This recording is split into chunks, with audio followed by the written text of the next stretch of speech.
T minus 40 seconds.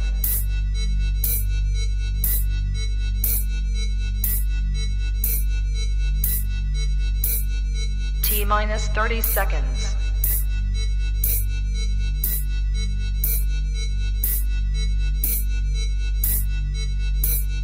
T minus 20 seconds.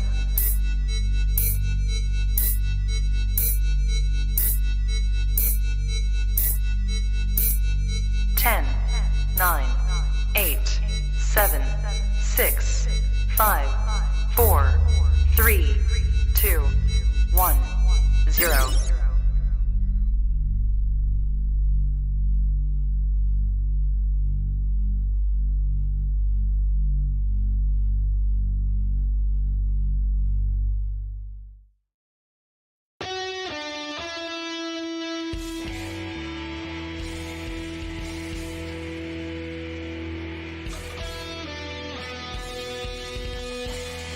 Welcome to the Play It By Ear podcast, the podcast where the topics may vary because, hey, we play it by ear. And now your hosts, Eric Fiskus and Brady Liming.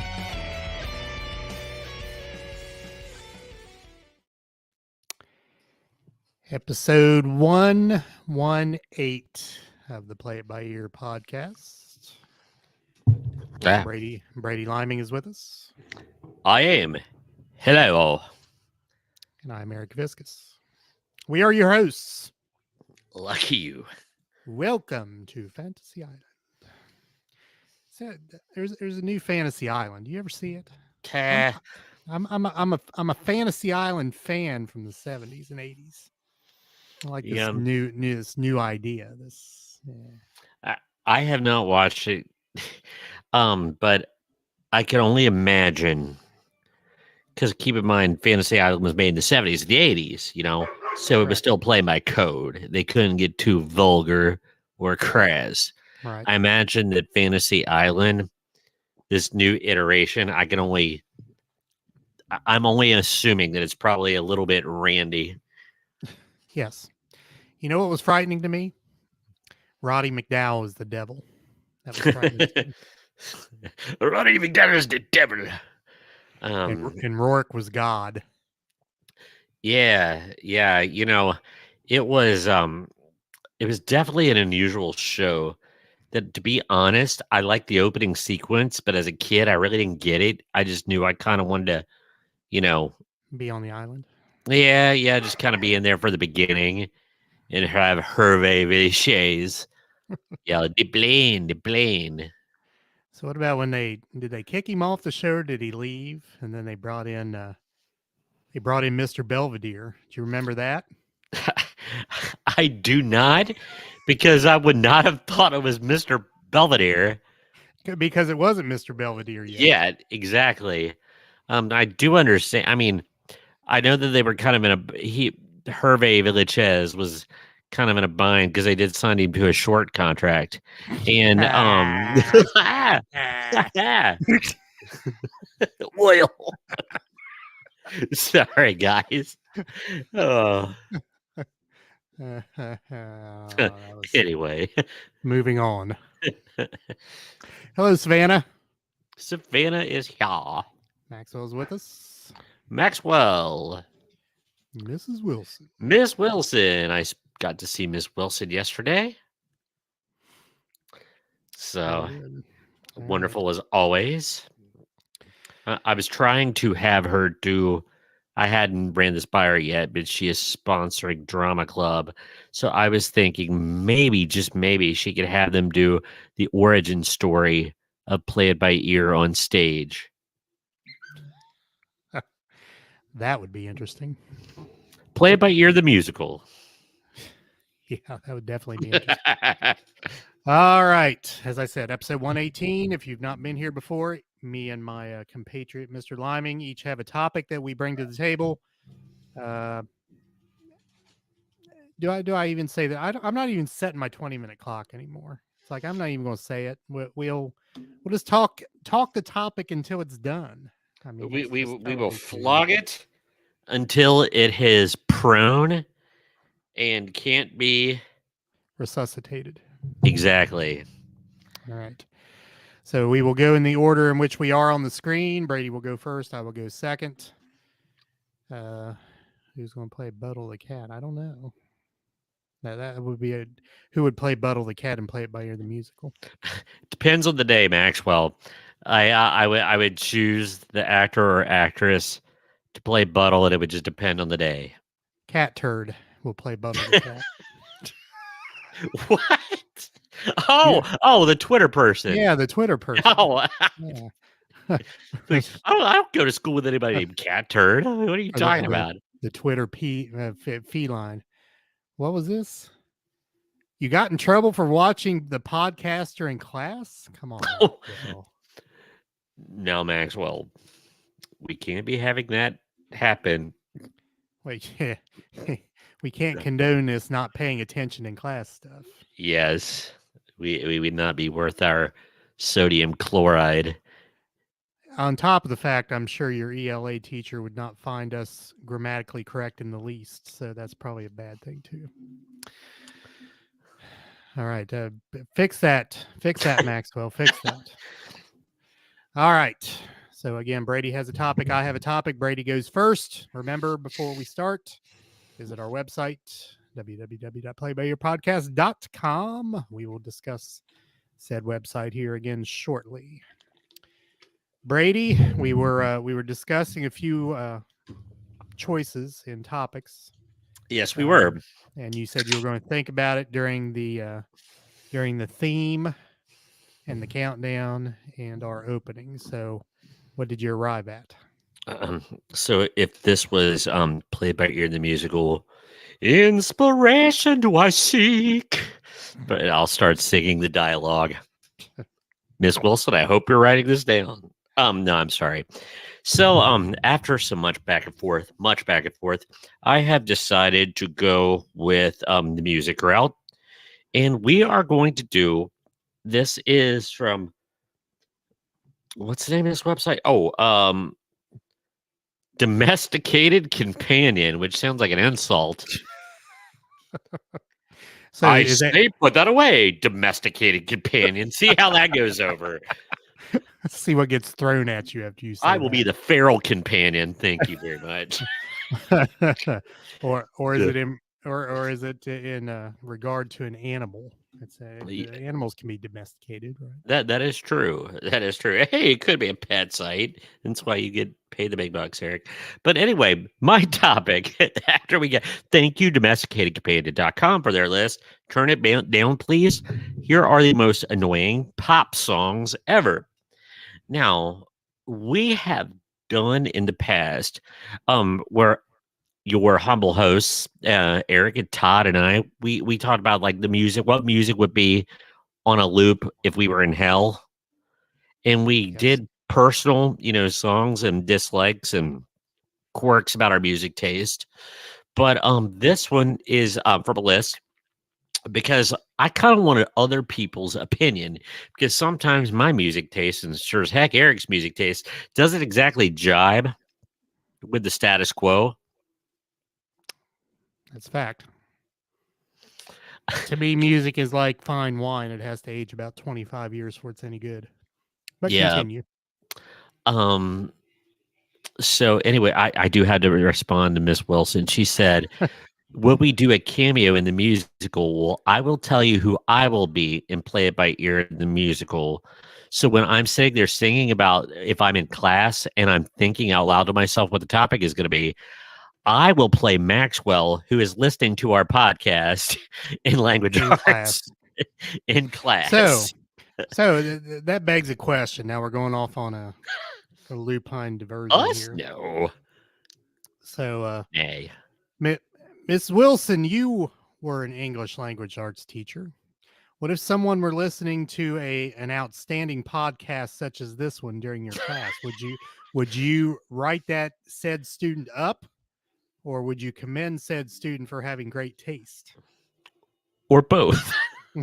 Which I've been there in that situation before. Yeah. You can't say that, but it was hilarious. Appreciate your taste, but you can't be off task, sort of thing. Right. All right, continue. Okay, so meanwhile, back to the most annoying pop songs ever. Says there's a fine line between catchy and timeless, and you know how it goes. And some of these, to be honest, we have spoken of before. Okay, hold on, let me Yes. get my microphone. There we go. So, the first one is going to start off with, before I tell you the title of the song, was going to be the biggest duo ever. Forget Holland, forget Oates. Forget Holland. all of the Did you say Holland? Forget Holland Holland. Oates. My favorite Always Sunny in Philadelphia line. Yeah, I like that guy, Holland Oates. Anyway, I laughed 20 minutes when that happened. But we are talking about the Proclaimers. They Yes. were going to set the world on fire, these Scottish brothers.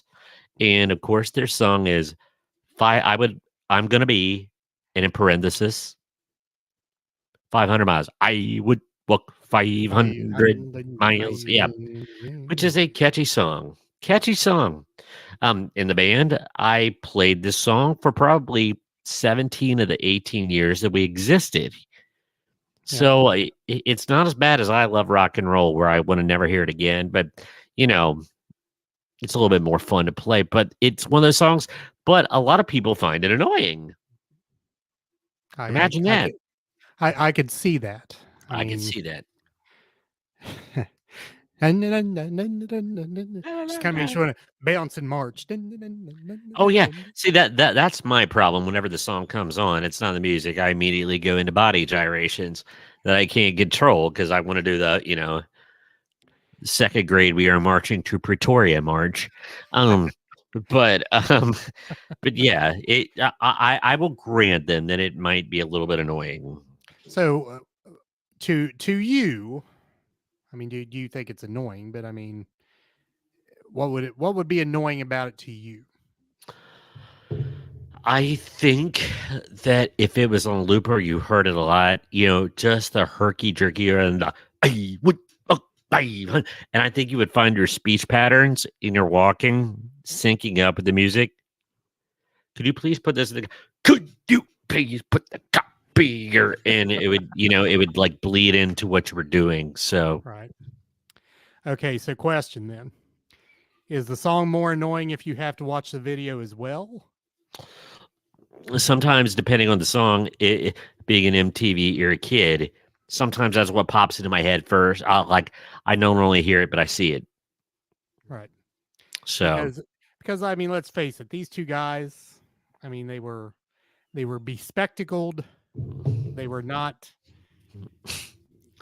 I mean, they were not your attractive boy band material. Let's just put it that way. Speak for yourself as I sit here in spectacles, and you too.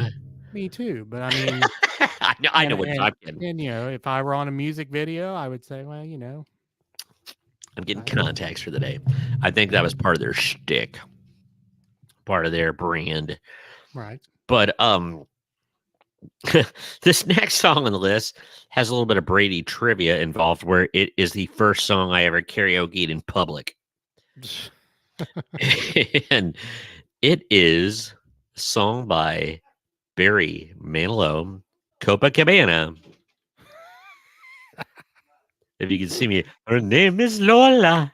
She was a showgirl. Yeah. So, it says it's one of those catchy cabaret songs that the 70s could not do without. But while undeniably popular, Barry Manilow's, I love this quote, schmaltzy quality. Oh, it is rife with schmaltz. There is no denying that. But what Barry Manilow's song isn't ripe with schmaltz? I'm trying to think. What is the most? I always found that I write the songs kind of pretentious. Yeah, I write the songs that make the whole world. Yeah, there is no one that doesn't sing my songs. That is a bit pretentious. Yeah, it was a bit much, but I always liked Mandy. It's about a dog. What? Mandy is about a dog. You never heard Get that? out. Yes, Mandy is about a dog. Well, aren't you the Manaloony that knows all? Oh, yeah. But this next what? A man a loony. Never heard that before. You never heard him call it like you have deadheads Yeah, and you right. have Manaloonies. I've never heard that before. Yeah. How about that? So our earbuds are like Manaloonies. Okay, so this next song it is from that bizarro techno pop wizards, the Rednecks with an X, Cotton-Eyed Joseph. Now, where do you come from? Where do you go? Yeah. And then there's the line dance, which nullifies it. I will not do any song, dance to any song that tells me what to do. Well, I don't. Well, see, here's the thing. I don't think Cotton Eye Joe ever tells you directions. It's No, it just doesn't. it's pondering the person. Why is he going and whence he came? So. Those would be much better lyrics. Cue the strings. Joseph, where has he vanquished and whence he came?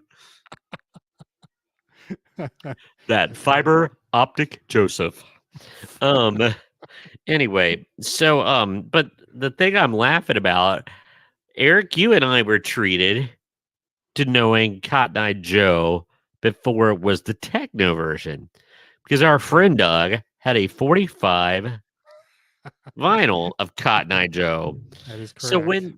So let me say that is the only version I knew.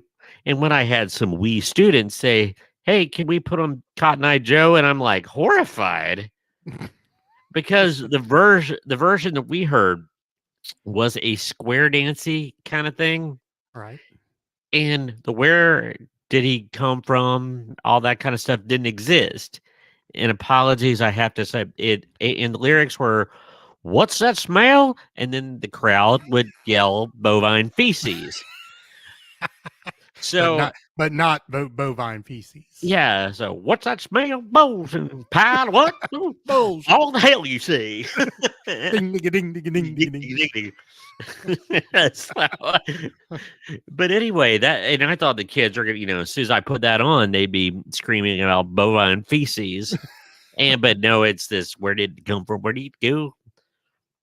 And then we not only wonder whence he came, but his marital status.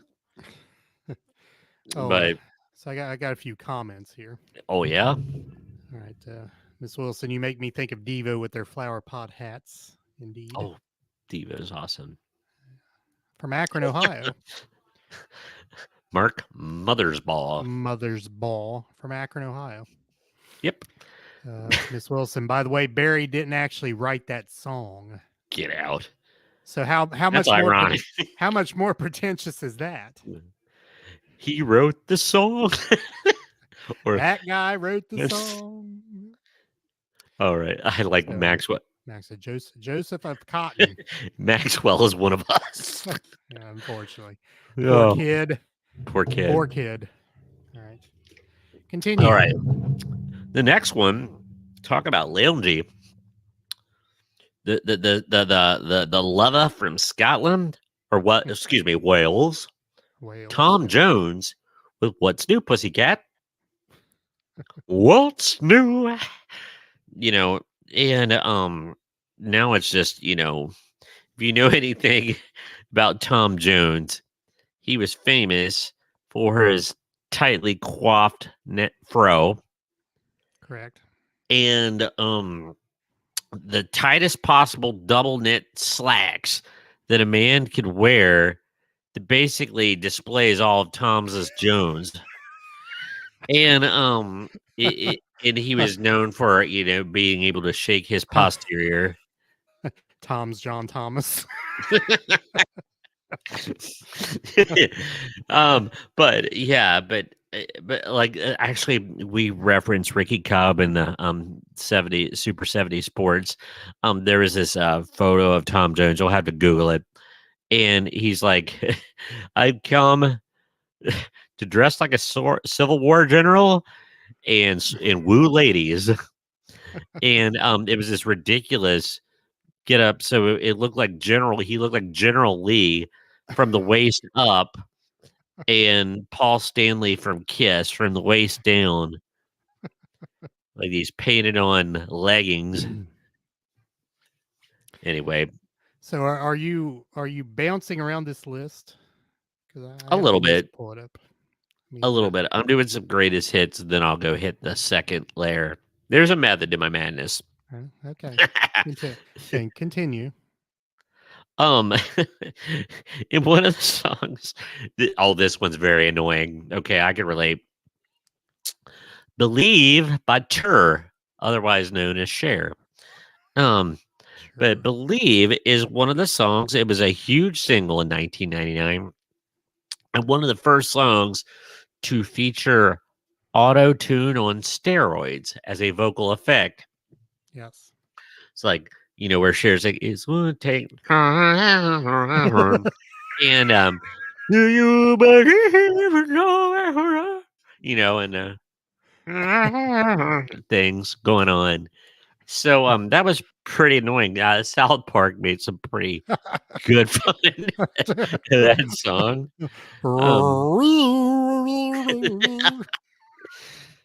We need to do that in our opening play it by ear. Okay, so from Cher, it was pretty much overkill. This next song we talked about at great length, but this always gets on not only a one-hit wonder list, but most annoying song list. Right. And it is the Baha Men who unleashed those canines, who let the dogs out. Mm-hmm. And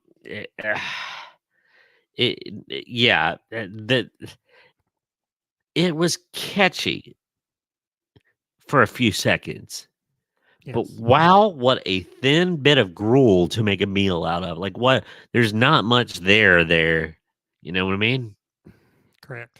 As a guy who likes some, cheesy pop songs, but that was just shouting and a catchy, drum loop. So the song was not about letting dogs out. No, it was about. Wasn't it about females they found less than attractive on the dance floor? I believe so, yes. That's offensive. Slightly. Yeah. It's unreal.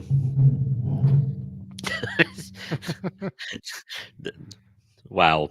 All right. This one, I feel a little bit embarrassed for saying I liked the song the first time I heard it. And then really one listen sent it to annoying. And it's not fair because it's a well-written song. But James Blunt's You're Beautiful. You're beautiful. It was a raw, honest song. Wonderfully, like the lyrics and everything. But, and people kind of get annoyed. And plus, he was an earnest-looking fellow in the video. And, it just put out something. But, its initial earnestness kind of turned into annoying. And so yeah. So did you read the whole write up about the song, about what it's actually about? Well, tell us, Eric. According to Blunt, it's about a guy on a subway stalking someone else's girlfriend. Yeah. That would make it so seem not exactly, like a totally different video. Yeah, not exactly earnest there. Well, maybe eerily earnest. Well, yeah. But certainly not innocent romance. Well, what is the cap on the use of the word earnest in 2022?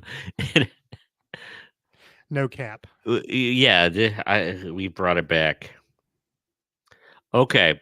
Now, this is for our older listeners.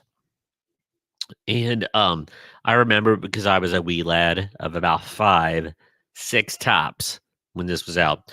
And this is Rick Dees and his Cast of Idiots. That's the name of the band. And it was Disco Duck. A novelty song. Yep. And I think the song went, I mean, it was number 1, wasn't it? I think it was.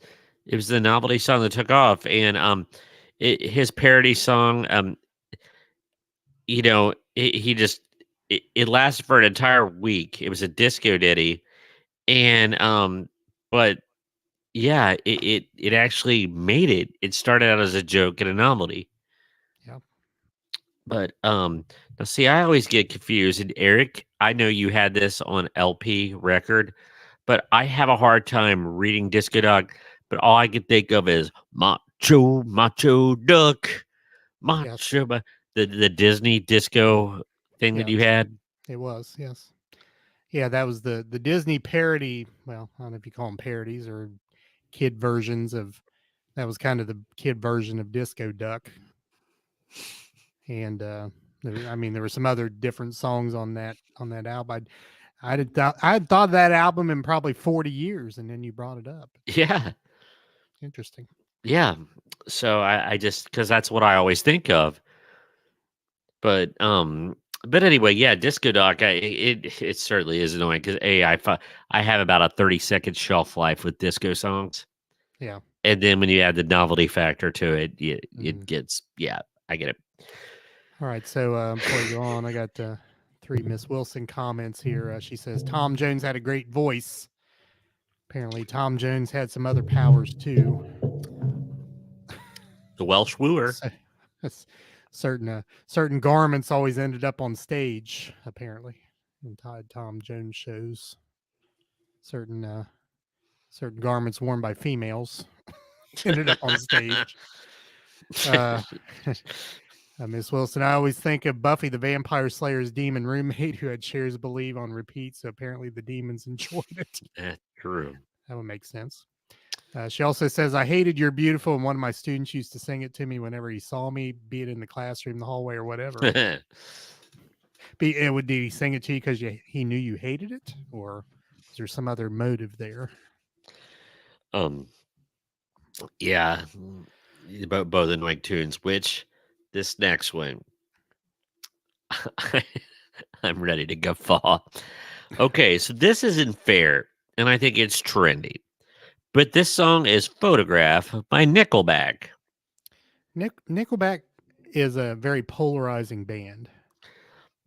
The people, the intelligentsia, and the elites of music, the gatekeepers, like to seuss upon them a little bit. Yes. Because, I mean, the album The Photograph came off of was an immense, I mean, for gosh sakes, that's one reason why people got tired of Nickelback, because that album was so successful. Right. I'm going to compare it to Hysteria from Def Leppard. Once you ran through where 6 of the 10 songs on the darn CD were on constant rotation, people got a little burned out on him. But Nickelback is one of those bands. Right. Which actually the first line of this description says there's a reason why Nickelback earned the title as our era's worst band in the world. Oh. Gruff lyrics and requisite electric guitars, like that's a bad thing. But they had to, it was hard to listen past Chad Kroeger, the lead singer's growing vocal style. Now, I will say, one of the top 3 hardest laughters I've ever had when I was by myself that involved no one else was it was everybody else was asleep, and I was going through Twitter, and this guy is singing the tune to Photograph to his cat, and the lyrics were, "Look at this effing cat. It's a bright orange piece of crap." It gives the cat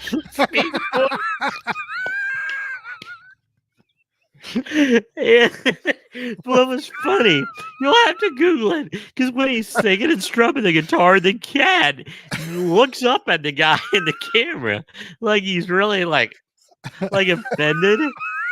But more than listen to this effing cat, the second line, he's a bright orange piece of crap. And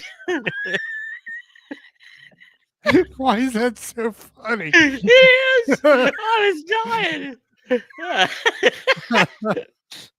But But talking about being overly earnest, that is one of the problems that people have with this song was the earnest way that Chad Kroeger, the singer, would look at the camera, look at this photograph.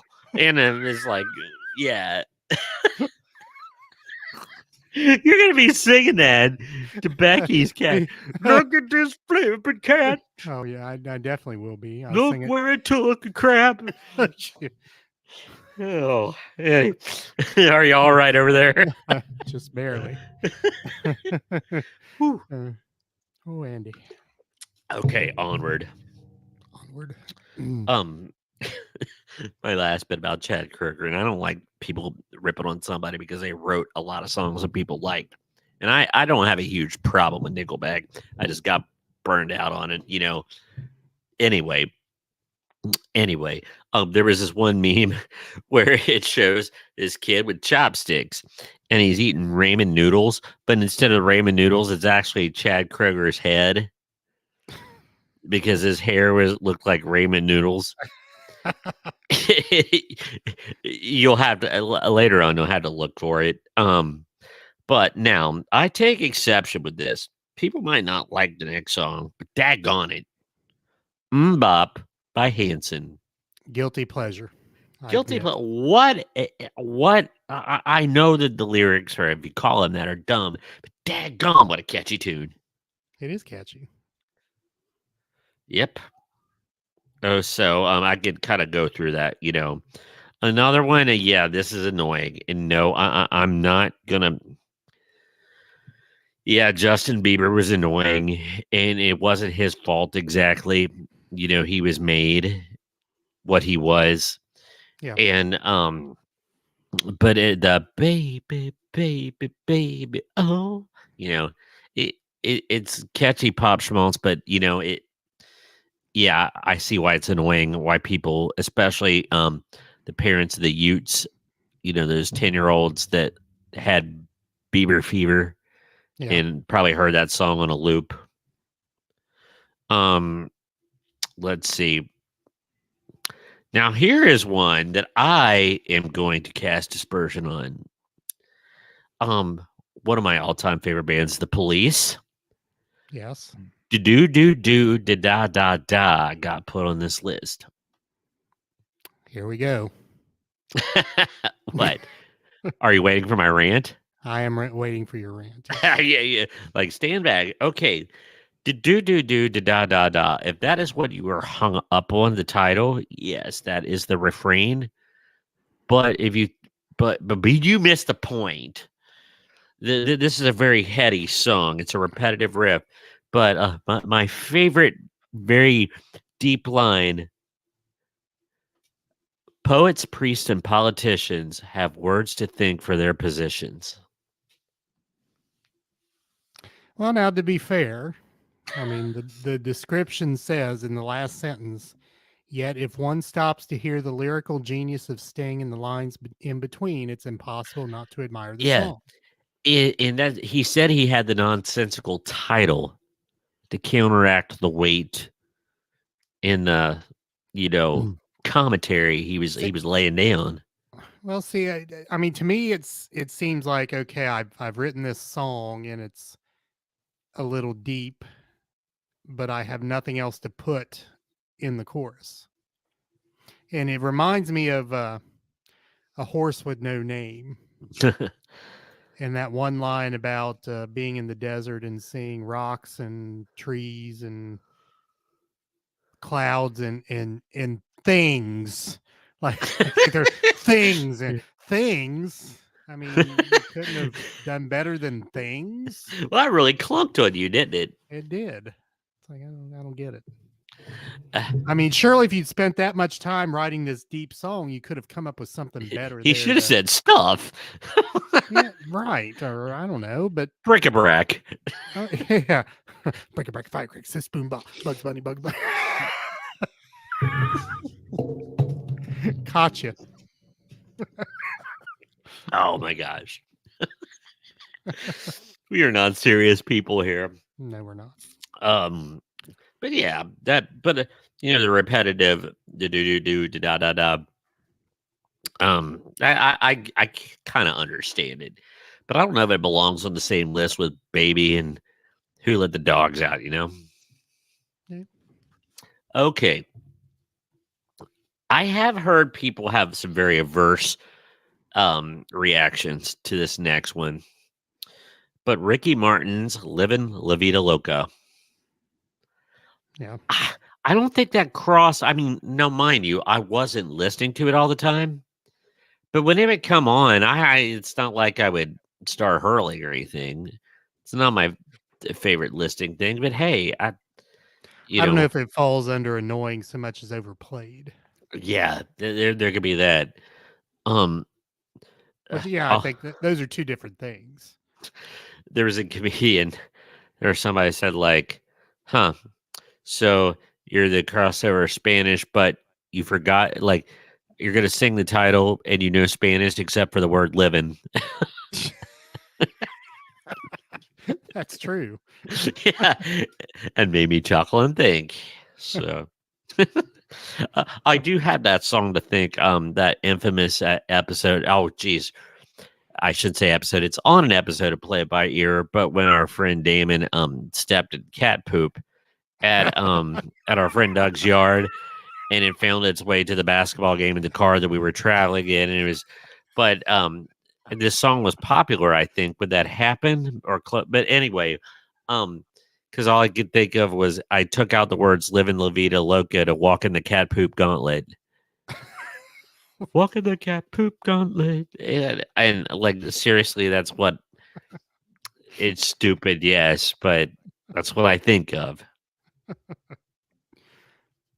Continue. Oh wow. See, in true Play It By Ear fashion, I didn't get this far down. Sherry by the Four Seasons. Sherry, baby. Yeah. Yeah. It is what it is. That's 50s, doo-wop. Yeah, with vocal gymnastics. I have no problem with that. Now, I like me some Frankie Valli and the Four Seasons, but a little bit goes a long way. Yes.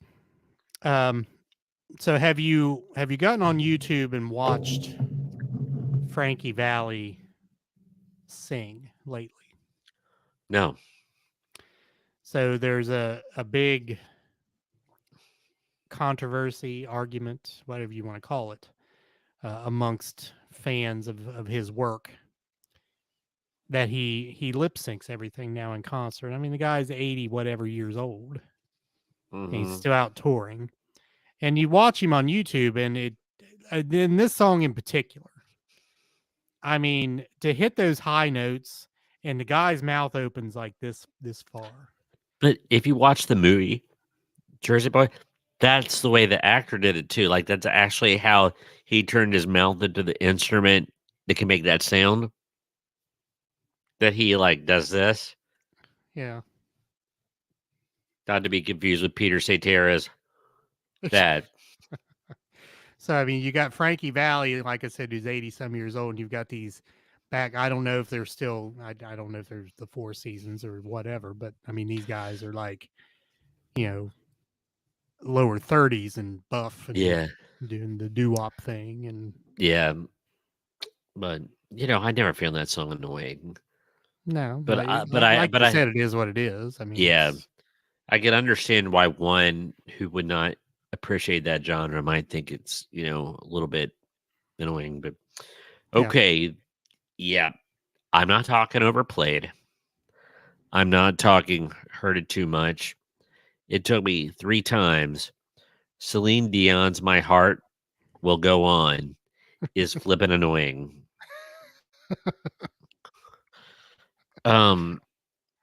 She sings like an angel. Yes. But have you ever had a good movie that you kind of enjoy but also annoys you? That's what Titanic is for me. Agreed. And especially the last half hour of it. Jack Rose. Jack Rose. Jack. Wait a minute. Jack. Whoa! and it just is not this song takes me to those annoying moments of the movie. It doesn't take me to the more enjoyable parts, but yeah, it just we will talk more about Titanic in a moment. oh, So there's a little catch there for you. A little gotcha. All right, I'm getting kind of up on my time. I'll do a couple more. Karma Chameleon by Culture Club.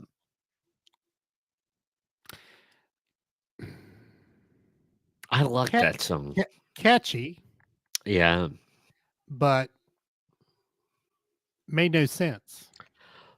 Well, you know, it did not make sense to me until a couple years ago. And then I figured it out. So karma. Pray tell. Pray tell. See, karma or that outlook of karma. And so I think this person did good things and bad things. And they're a karma chameleon. Because good things will come back to them and bad things will come back to them. But they would change from that good to bad, which made them a karma chameleon. All right, then. Explain this line. Loving would be easy if your colors are like my dreams. Red, gold, and green. That's easy. Gold, and That's green. easy. He's dreaming he's in Ethiopia or Jamaica on a trip. And he's dreaming of being there. No, he's not. And red, gold, and green is, the Bob Marley. It's the Ethiopian Rastafarian. So he probably just liked reggae music, was dreaming of Jamaica, and he was dreaming red, gold, and green. Pa. Hey. Nonsensical, I say. I know, but I will tell you what. I think you were amazed that I put that together as well as I did. So is that true, John? Red, gold, and green equals Christmas. So he's dreaming of Christmas. That could be. Maybe. I mean, that would make more sense than anything I can think of, I guess. Yeah. Okay, and I think we've kind of reached the end of this topic, but I'll leave it the one that is usually at the top of lists of annoying songs. But Billy Ray Cyrus, My Achy Breaky Heart. Yes. It is hard to argue. It has everything that I dislike. It has line dancing associated with it and a line dancing fad. It is what? Go ahead. You're bracing yourself for something. No, go ahead. It has faux country sensibilities that is insulting. Down home country while I wear my $5,000 jeans and have my hairdresser coif my mullet to perfection. So no, not buying it, not for a buck. And but we always had another name for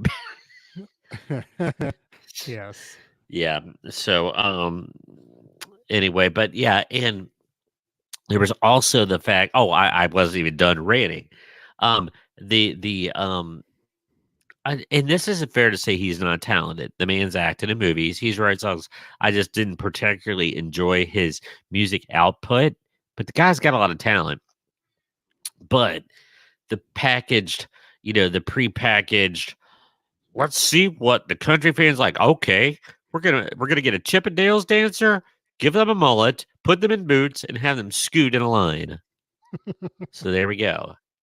And you have Billy Ray Cyrus. I can't believe you're quitting already. There's so many great things on this list that are just awful. Oh, well, I mean, I could go. I'm not. Okay, let me. All right. First of all, got to scroll back up. I'm thinking, yeah, that's bad. Yeah, that's bad. Yeah, that's bad. I've seen many bad ones here.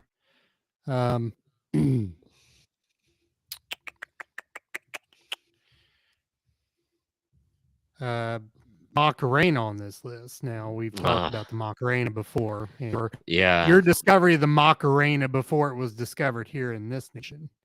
Yeah, I was on spring break in the Cancun's in when I got out of college, and that song was big in Mexico, the original, and everybody was dancing to this song. I was like, what the heck's going on here? So it was just one of those things associated with fun memory. So yeah, there's this song that everybody was dancing, and then it became what it was. Yeah. The YMCA factor. And that has double meaning. Where a song is so overplayed and gets so novelty that it becomes a thing that children do at YMCAs. Yes. So the Macarena is definitely one of those songs. Indeed. So Baby Shark. Baby Shark. Well, see, no, that's going on. That's not a pop song. It just says most annoying songs, right? No, this actually says most annoying pop songs. The domesticated companion. Fair enough. But Barney, I Love You is also on this list. Oh. Do you remember his alternate lyrics to that? Yeah. I hate you. You hate me. We're a dysfunctional family.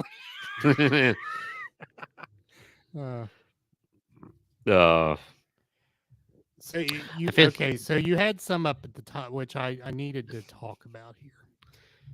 So there was Afternoon Light. See, I'm too young for that. Like, I know it's supposed to be a one hit wonder, and I had really never even really heard Afternoon Delight until it came back with, what was it, Anchorman or something? Oh, I don't know. But yeah, it was an Anchorman. Yeah. So the song being about having a little frolic in relations. Relations, yes. Final Countdown by Europe. Again, I think Fall played more so than annoying. Yeah.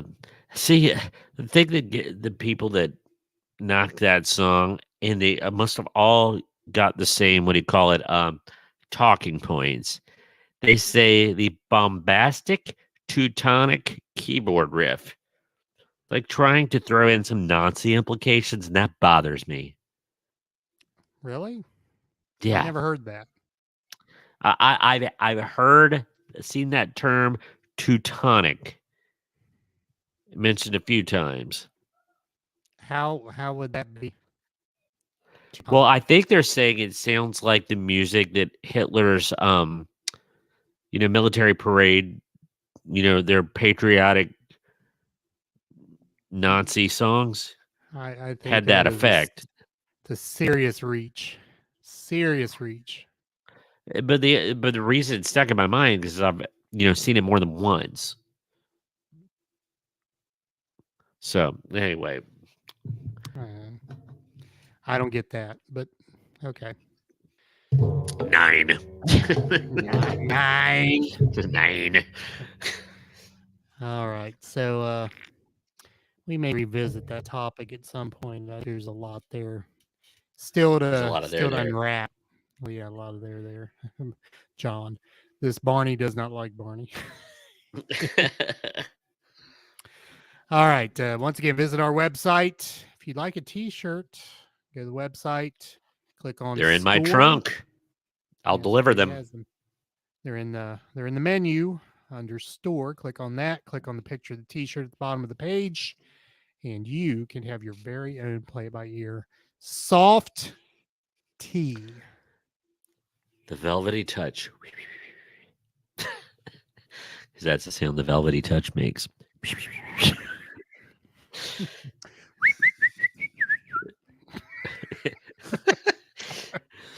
We're not impaired, ladies and gentlemen.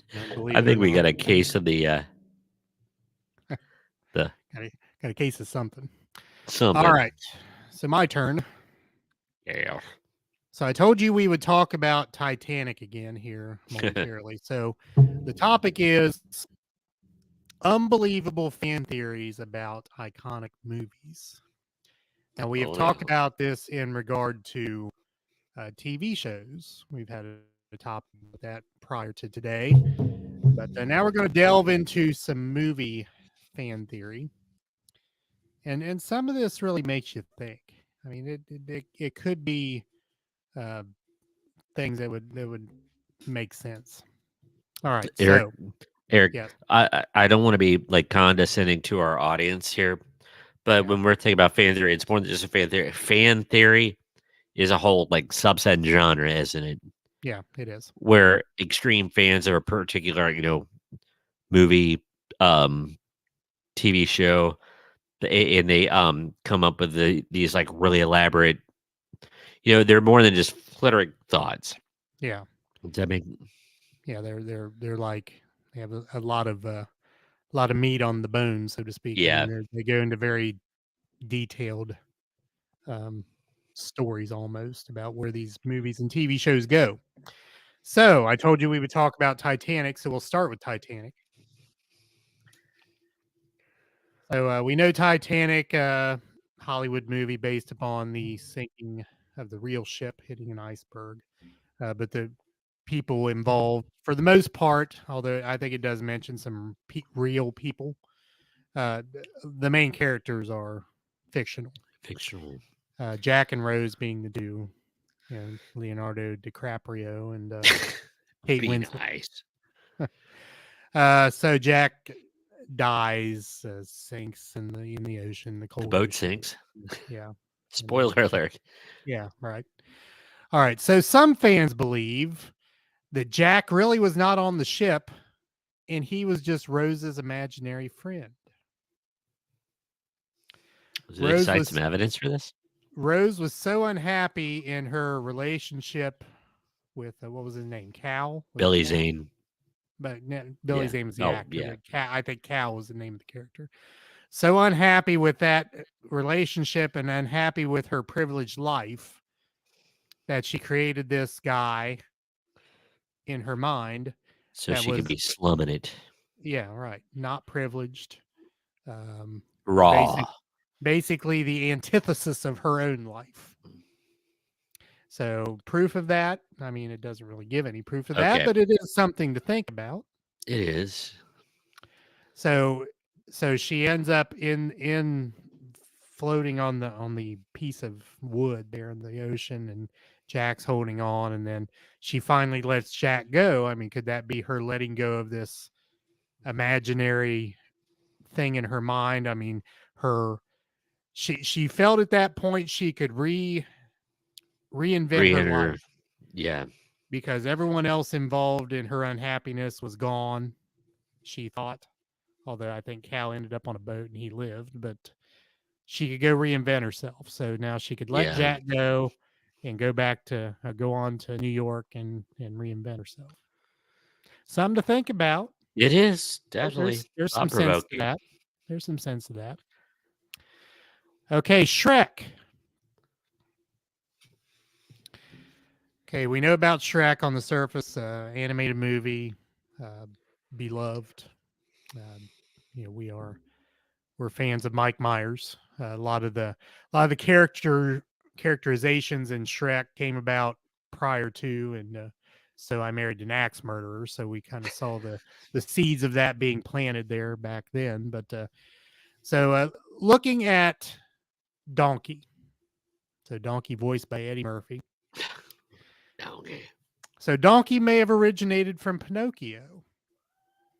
So if you think back to the story of Pinocchio, mischievous boys are taken to Pleasure Island and turned into donkeys as punishment for their bad behavior. So Donkey and Shrek could have been a boy in Pinocchio that was taken to the island and turned into a donkey. Wowzers. That is some food for thought. It is.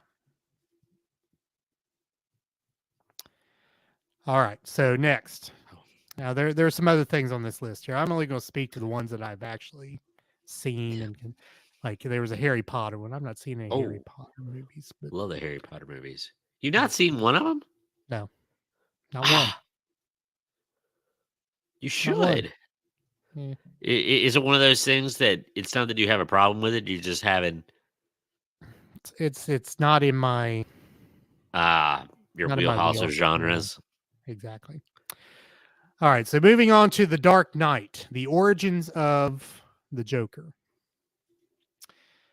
All right, so we know Joker played by Heath Ledger there shortly before his death, and a lot of people would say that maybe playing that character was something that drove him toward the edge. That he was a method actor, so I mean he would take on the characteristics of the part he was or the role he was playing. So. This movie, The Dark Knight, portrays the Joker as an expert in explosives and firearms and someone with impressive fighting skills. So what if he is an ex-soldier with PTSD who has gone rogue? What if he is the soldier from Full Metal Jacket? It's Ah. called Joker. Oh. Oh. That's a good one. That's a good one. It's even better than the theory on this site. I don't know, Matthew Modine. I don't know, maybe that's a good one. We should put that out there. Vietnam drove him crazy. He comes back to the States. The Gotham City. Right. I like it. Although in the movie they don't call Gotham City, so that's their only hole in our argument. True. All right. Back to the Future. So again, we all know about Back to the Future, iconic movie, 1985. Michael J. Fox's character travels back in time, make sure that his mother and father get together at the Enchantment Under the Sea dance. So what we don't know much about in Back to the Future is Doc Brown. What's his backstory? Maybe, this is a good one. Maybe Doc Brown is actually Marty from the future and he's trying to fix mistakes from his past. Doc never ages. Looks the same in 1955 as he does in 1985. He's very concerned about the future of Marty's children because they are his children. And he worries about interfering with the space-time continuum because he doesn't want to jeopardize his own existence.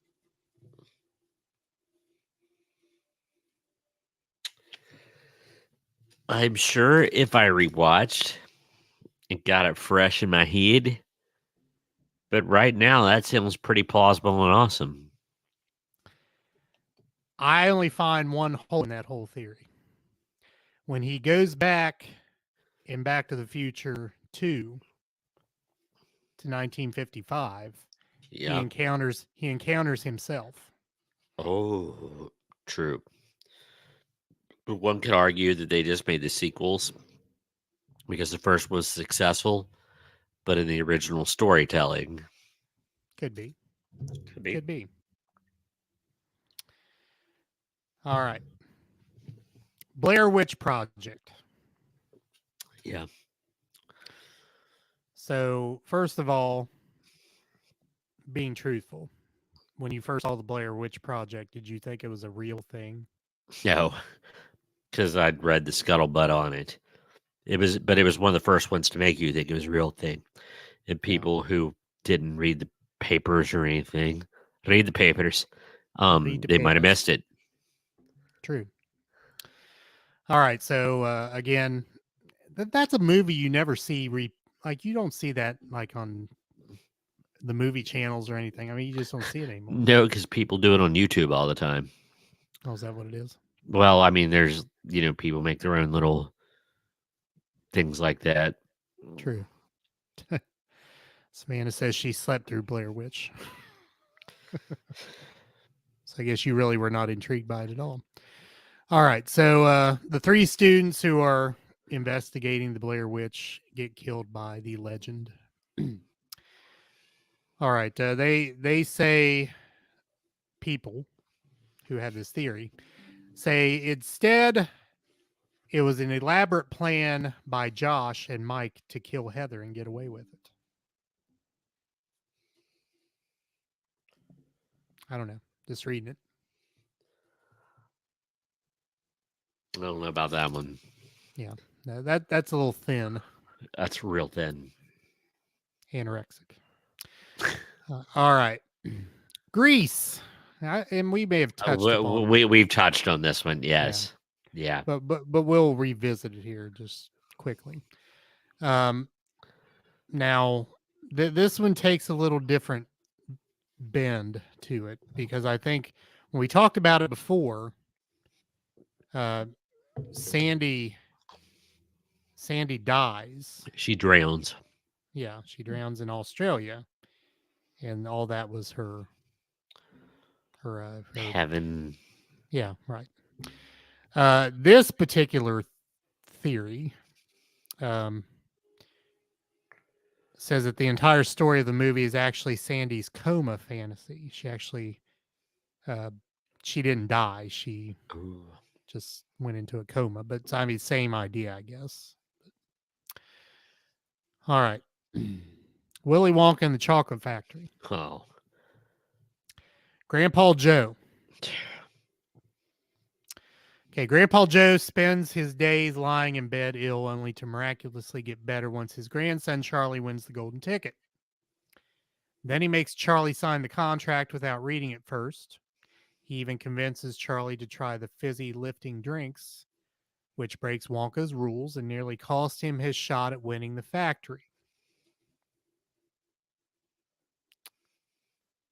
So Grandpa Joe was the biggest villain in Willy Wonka rather than Willy Wonka.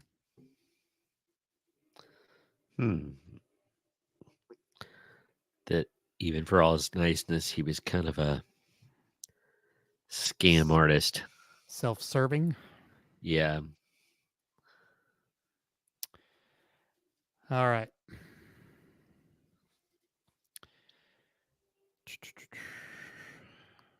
Big Lebowski. No. Did you ever notice how Donnie never interacts with anyone but Walter in The Big Lebowski?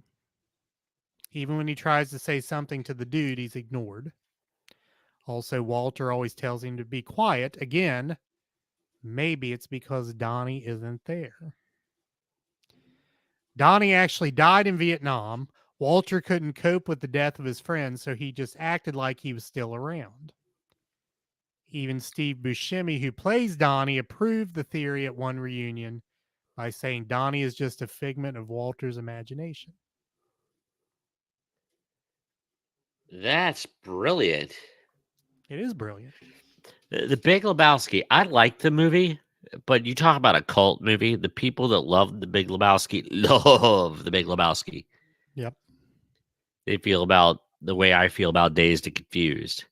Right. Where I absorb all things about the movie and read it, but like they're big, it was chuckle worthy and different, but it just didn't, rise to that level with me. Correct. Pulp Fiction. Yeah. All right. One of the more intriguing aspects of this movie is the briefcase that Vincent and Jules are tasked with retrieving. Yeah.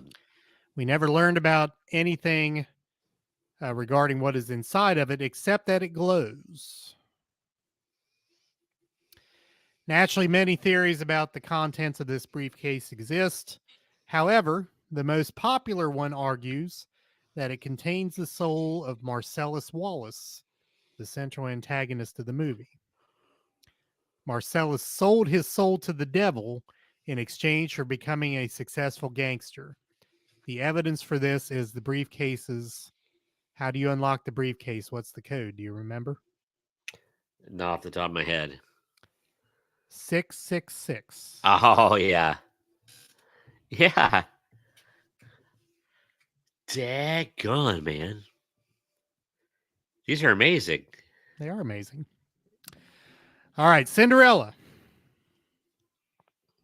Okay, we all know the story of Cinderella. Mhm. She The goes to the quartet ball. from Philadelphia goes on to open up for Bon Jovi, and Yeah. it's with night songs. Where they were, Yeah. I didn't know they were from Philadelphia. Yep. How about that? All right. So if you rewatch Cinderella as an adult, there are some glaring plot holes in this movie, including everything about Cinderella changes after midnight except one thing. Do you remember what that one thing is? I don't. Her shoes. Oh. This can be explained. The fairy godmother wanted Cinderella to have a happy life, not just a one-night experience. So everything that happened was part of her plan to get Cinderella and the prince together and to set them up for a happily ever after.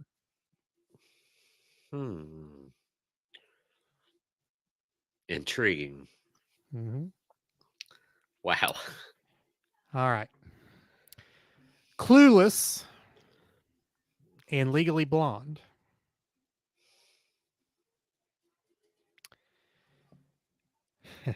Yes, John, that's good. The shoes were Cinderella's name, image, likeness for the movie. All right. Main characters in the movies Clueless and Legally Blonde. Cher and Elle are both smart. They have similar backgrounds. Their personalities are very similar. Is that a coincidence? Legally Blonde, according to this theory, is a secret Clueless sequel. The timelines of the movies perfectly line up. After the events in Clueless, Cher decides to realize her potential, finish law school, and become a lawyer like her father, but she changed her name as she wanted to make it on her own. That's a little thin. Thin. Yeah. Not outrageous. Now this is one that kind of borderlines on outrageous to me. So why?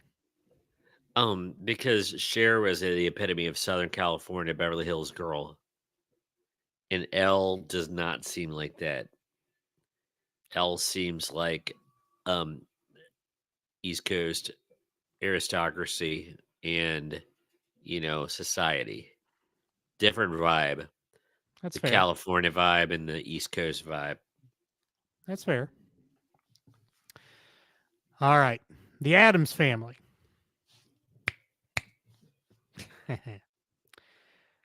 All right. So many weird things about the Addams Family. You think? One of those weird things is that they have a hard time getting injured or killed, especially when they're trying to harm each other. According to one theory, the members of the Addams Family are unable to kill each other because of their curse. Each time they try, the curse changes the chain of events and the other person remains unscathed.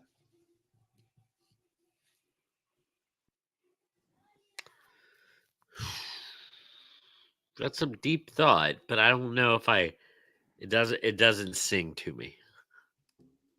Fair enough. All right, Peter Pan. Story of Peter Pan's been told numerous ways, numerous times. We're talking about the animated movie. Mm-hmm. Now, it comes off as being very wholesome. Yeah. Not everyone buys that it's wholesome. There are quite a few people who believe that Peter Pan kills lost boys once they grow up. Those who manage to escape join Captain Hook, who is himself a former lost boy, and become pirates.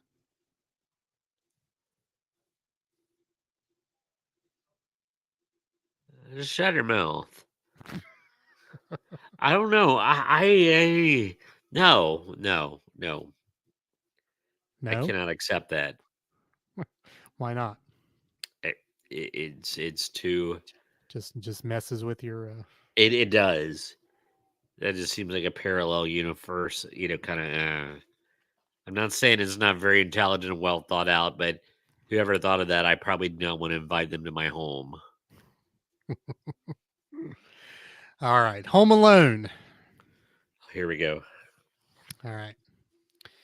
So we know how Home Alone goes. Kevin McAllister finds a lot of ways to deal with the robbers that are trying to get into the house. The wet bandits. Right. So Kevin is a grown-up. A theory argues that Kevin grew up to become Jigsaw from the Saw movies. What? They're both great at making traps, and they have a knack for hurting people.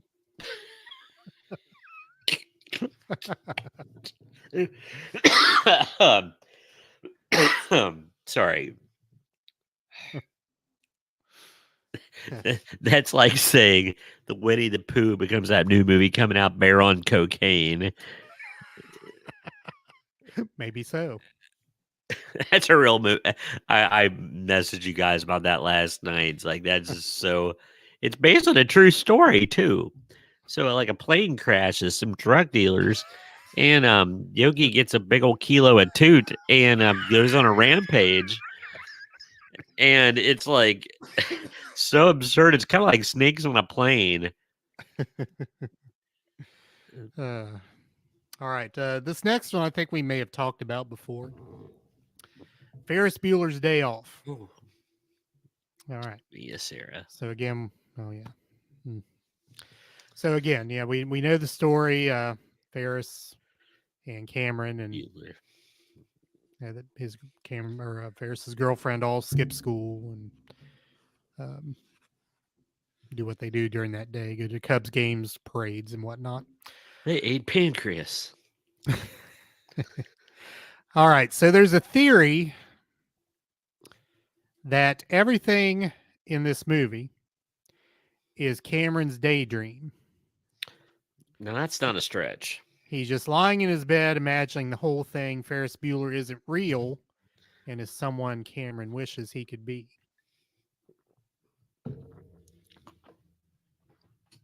I find that one to be very believable. Yeah, I do too. The only thing the whole movie is, we are not introduced to Cameron until much later. Well, I mean, I shouldn't say much later, but you know what I mean. Yeah. So this next one's a good one, and it's something I've actually thought about myself. Ooh. Before I even saw it here, but Forrest Gump. All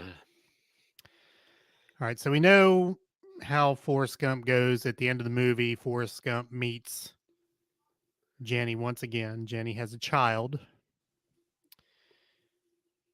So Jenny dies from AIDS not long after she gives birth to the boy. But what if the boy was not Forrest's son? What if Jenny tricked Forrest into thinking that he was, so he would raise the kid when she died? Because she knew she was going to die. Yeah.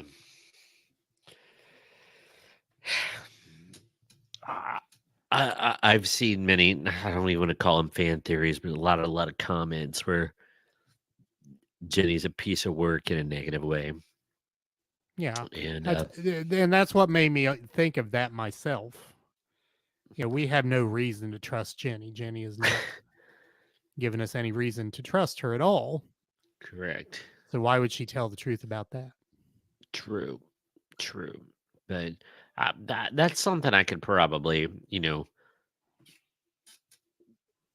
yeah, I could go along with that one. And Forrest took every word that she said as gospel. Yep. So he said that was his kid. So be it.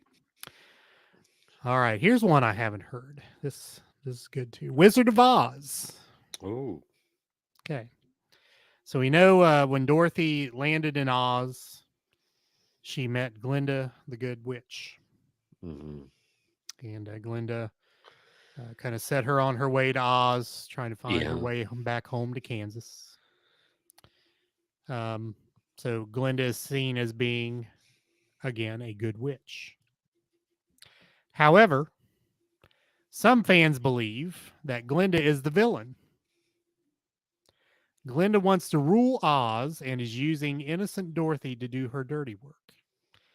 They point out that Glinda does not have a real-life counterpart like other characters, and she doesn't tell Dorothy that Slippers can send her home.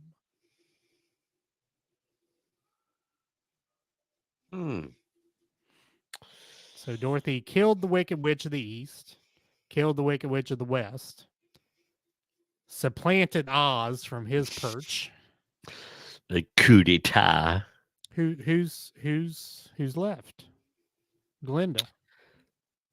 And the Scarecrow. Well, true. Because he had a brain then. Yes. All right, Miss Wilson. She has a counterpoint to the Forrest Gump. Jenny would not have had to lie to Forrest because he would have taken care of her child no matter the father. That's a fair point. But if she would not have told him that he was the father, the authorities would have taken the child because he was a mentally disabled man. But if it was told that it was his child, the authorities wouldn't, press as hard. You know what I mean? Fair enough. I just thought of that. I'm not even trying to be funny. That just kind of dinged in. Or people who are not honest and are duplicitous think that other people are the same way. So even though Jenny knows that Forrest is not like that, she can't take that chance. So she has to lie to him because she knows he'll believe her. He's a decent man. He is a decent man. All right, Bruce Almighty. Mm-hmm. Okay, we know Morgan Freeman played the role of God. Uh-huh. Some fan theory, however, believes that Morgan Freeman was, in fact, Mephistopheles, Satan, the devil. Mr. Mephistopheles. All right, now think about this. Bruce gets godlike powers and proceeds to wreak havoc for the better part of the movie. Does God stop him from doing God? Quotes. Does God stop him from wreaking havoc? The answer to that is no. God does not. Because God gives everyone free will. Well, God watches this chaos unfold. Sounds like something the devil would enjoy and would want to happen. So Morgan Freeman could, in fact, be the devil. Interesting. Don't buy it, but interesting. Yeah, another way to look at it. All right.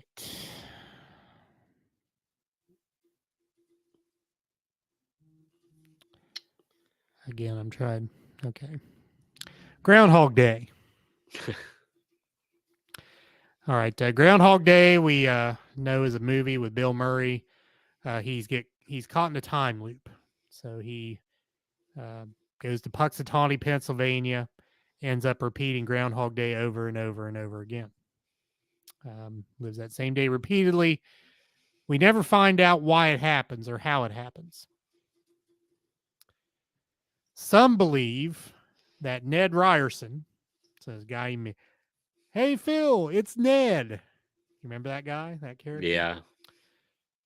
Some believe Ned Ryerson caused it all as a way to teach Phil a lesson for insulting him on the street. One hint is the watch your step warning that Ned issues Phil after they part ways. The other is that Phil manages to escape the loop only after buying life insurance from Ned. Huh. To me, that seems like it's a neat theory, but I think a left-handed cigarette was consumed when somebody came up with that one.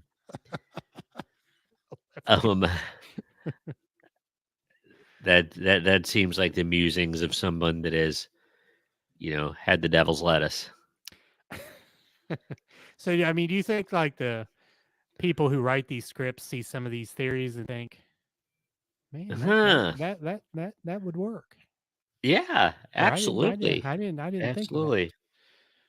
So yeah, so that's my list. Like I said, there were others on the list. I couldn't really speak to them because I hadn't really seen them myself. But some things, like I said, to me could be very plausible, and like Yeah. you said, some of them were very thin. But food Some for thought. Good thought. Yes, absolutely. That was enjoyable. It was. It's gonna get me thinking. Yeah. There's a couple of them that I'm gonna, might keep me up a little bit tonight. All right. Once again, visit our website, www.playbyyourpodcast.com. A lot of information about our show there,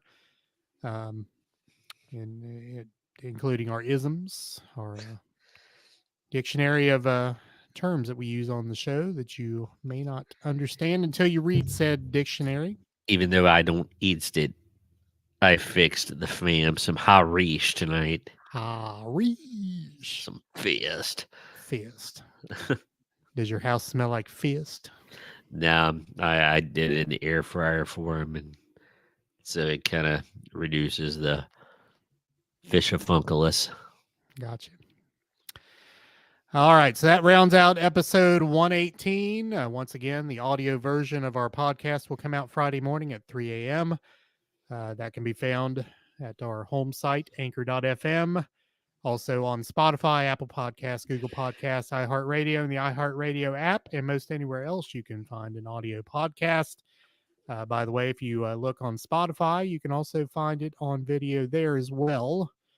In addition to Spotify, you can find it on video on YouTube on our Play It By Ear podcast channel.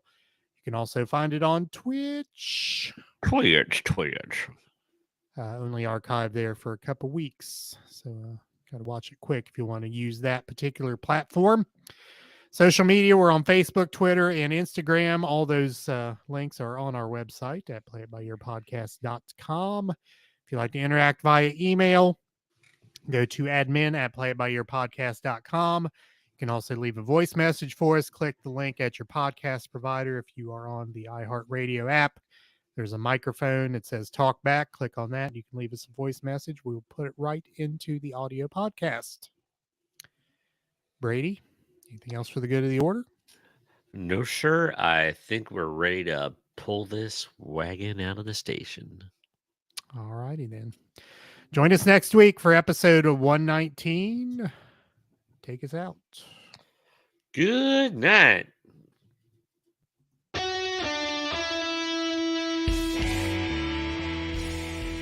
Thanks for listening to the Play It By Ear podcast. You can follow us on Facebook, Twitter at Play It By Ear Pod 2, and our website at anchor.fm/Play It By Ear podcast. Thanks again, and join us next time as we play it by ear.